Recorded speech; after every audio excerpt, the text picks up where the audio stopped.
Et nous voilà de retour avec notre artiste qui s'appelle Noé. Et je laisse la parole à Maxime.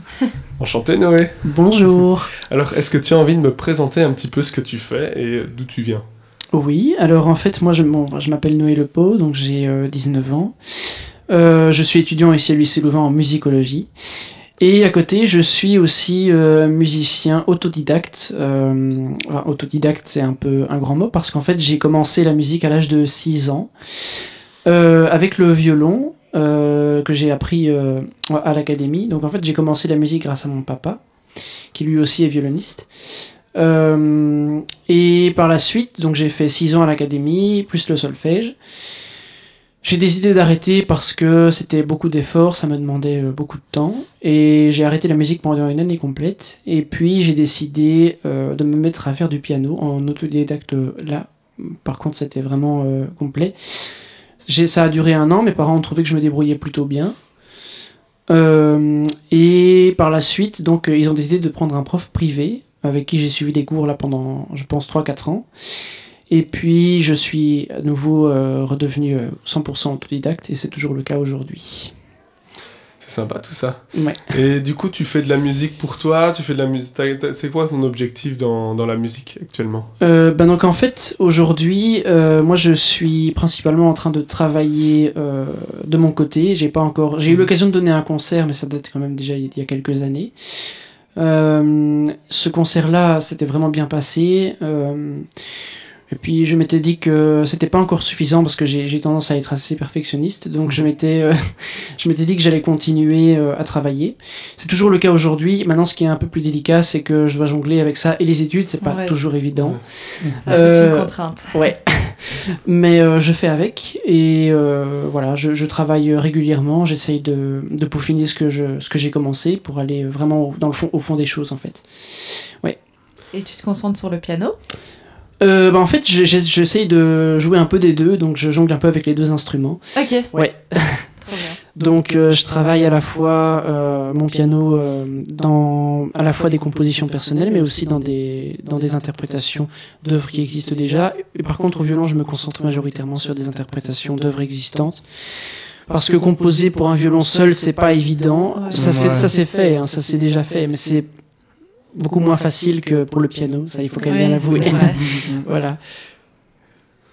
Et du coup, tu m'avais dit hors antenne que tu aimais bien la radio et que c'était aussi un de tes objectifs pour plus tard. C'est ça, exactement. Voilà, moi, en fait, mon objectif à long terme, ce serait de pouvoir travailler comme animateur radio.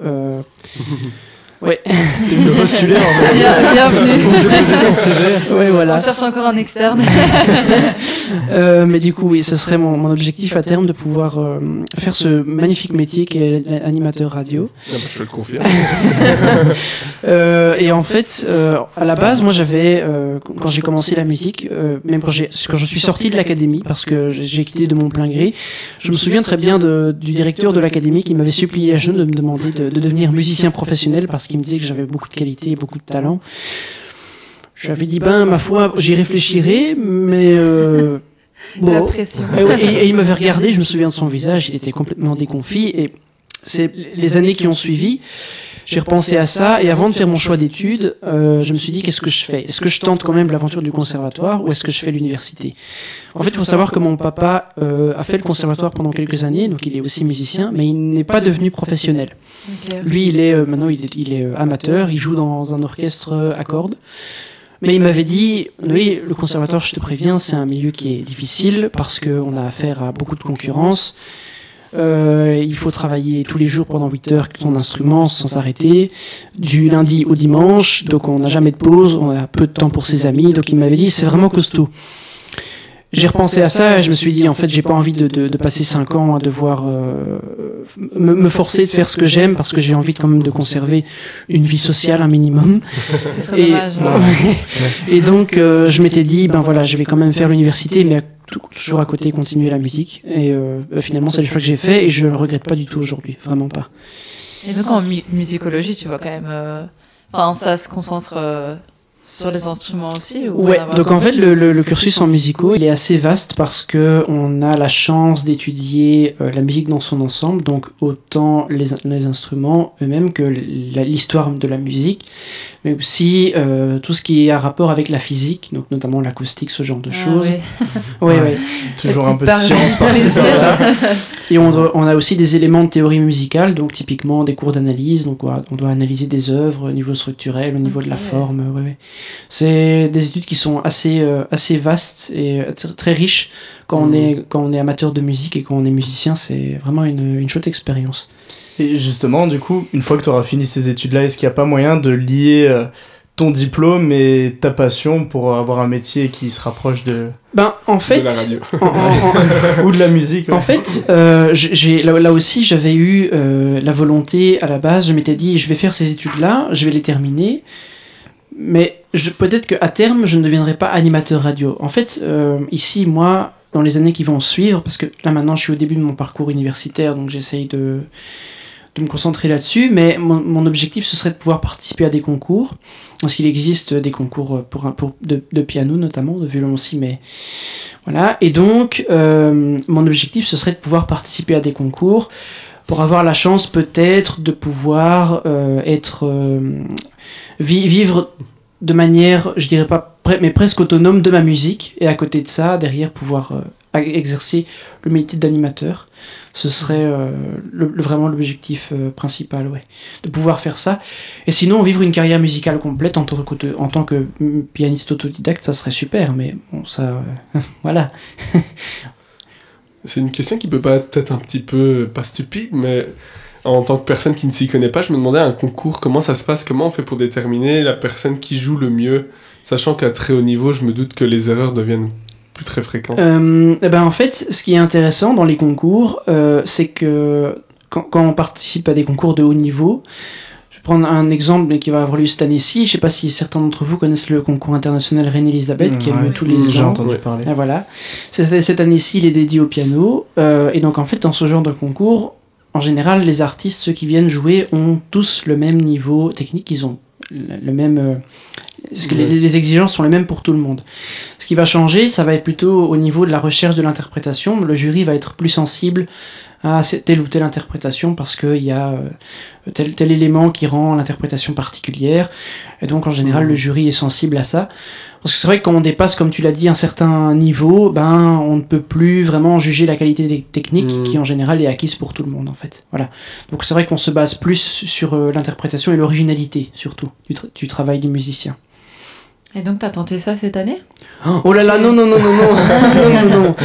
ça c'est pas du tout, ça c'est pas dans des projets. En fait, le concours international Reine-Elisabeth, c'est le concours le plus prestigieux du monde pour les musiciens, donc c'est vraiment, c'est là où on va retrouver le gratin des futurs grands musiciens du 21e siècle. Donc évidemment, j'ai aucunement la prétention de m'inscrire à ce genre de concours. Je connaissais pas l'ampleur du voilà, concours. non.